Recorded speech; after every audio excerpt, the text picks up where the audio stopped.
এক পাহাড়ি গ্রামের পাশে ছিল গভীর এক জঙ্গল। সেই জঙ্গলে একটা ছোট্ট হরিণ থাকতো।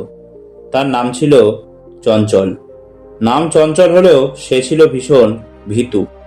সামান্য পাতার শব্দ শুনলেই সে দৌড়ে পালিয়ে যেত। বিশেষ করে বাঘের ভয়ে সে সবসময় আতঙ্কে থাকতো।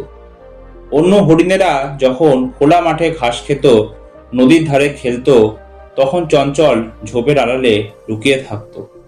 তার মনে সবসময় একটাই চিন্তা ঘুরতো, যদি বাঘ এসে আমাকে ধরে ফেলে। একদিন সন্ধেবেলা সে জঙ্গলের ধারে বৃদ্ধ সাধুর সঙ্গে দেখা করলো। সাধু অনেক জ্ঞানী ছিলেন। তিনি চঞ্চলের চোখের ভয় বুঝতে পারলেন। সাধু মৃদু হেসে জিজ্ঞেস করলেন, তুমি সবসময় এত ভয় পাও কেন? চঞ্চল মাথা নিচু করে বলল, আমি খুব দুর্বল, সবাই আমাকে শিকার করতে চায়, আমি কখনো নিরাপদ বোধ করি না। সাধু কিছুক্ষণ চুপ করে থেকে বললেন, যদি তোমাকে শক্তিশালী বানিয়ে দিই তাহলে কি তুমি আর ভয় পাবে না? চঞ্চলের চোখ জ্বলে উঠল। সত্যি পারবেন? সাধু তার জাদুকরি লাঠি ঘুরিয়ে চঞ্চলকে এক বিশাল ঘোড়ায় পরিণত করলেন। এখন চঞ্চল আগের চেয়ে অনেক শক্তিশালী। সে দ্রুত দৌড়াতে পারত, পাহাড় পার হতে পারত, আর কেউ তাকে সহজে ধরতে পারত না। কিছুদিন সে খুব আনন্দে কাটালো। কিন্তু একদিন কিছু মানুষ তাকে ধরার জন্য দড়ি আর জাল নিয়ে তাড়া করলো। তারা ঘোড়াটিকে ধরে বিক্রি করতে চেয়েছিল।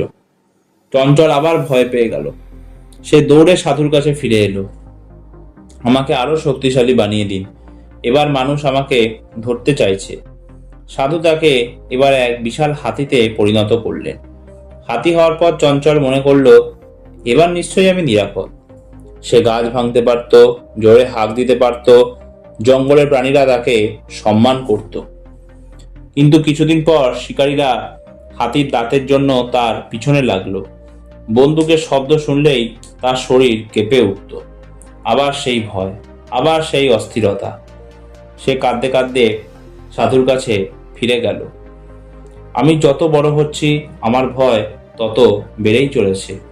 সাধু এবার গম্ভীর গলায় বললেন, কারণ ভয় তোমার শরীরে নয়, তোমার মনে বাস করে।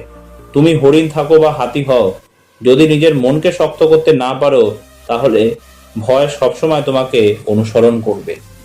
চঞ্চল স্তব্ধ হয়ে গেল। সে বুঝতে পারল সে সবসময় বাইরের শক্তি খুঁজছিল, কিন্তু আসল শক্তি ছিল নিজের ভিতরে। চঞ্চল বলল, আমাকে আবার আগের মতো হরিণ বানিয়ে দিন, এবার আমি পালিয়ে নয় সাহস নিয়ে বাঁচতে চাই। সাধু মুচকি হেসে তাকে আবার ছোট্ট হরিণ বানিয়ে দিলেন। এরপর থেকে চঞ্চল প্রতিদিন নিজের ভয়কে একটু একটু করে জয় করতে শুরু করলো। সে খোলা মাঠে যেতে লাগলো, বন্ধুদের সাথে খেলতে লাগলো, আর নিজের ওপর বিশ্বাস করতে শিখলো। একদিন সে বুঝলো, সাহস মানে ভয় না থাকা নয়, সাহস মানে ভয়কে সঙ্গে নিয়েও সামনে এগিয়ে যাওয়া। এই গল্প আমাদের শেখায় যে মানুষ যতই বড় হোক না কেন, যদি নিজের মনকে জয় করতে না পারে তাহলে সে কখনো সত্যিকারের শান্তি পাবে না। এই ভিডিওটা এতটাই। ভালো লাগলে প্লিজ ভিডিওটা লাইক, শেয়ার, চ্যানেলটা সাবস্ক্রাইব করে দিও। আর ভিডিওটা কেমন লাগলো কমেন্ট করে জানাতে ভুলো না। তো একটা নতুন ভিডিও নিয়ে তোমাদের সামনে আমি আবার উপস্থিত হব। ধন্যবাদ।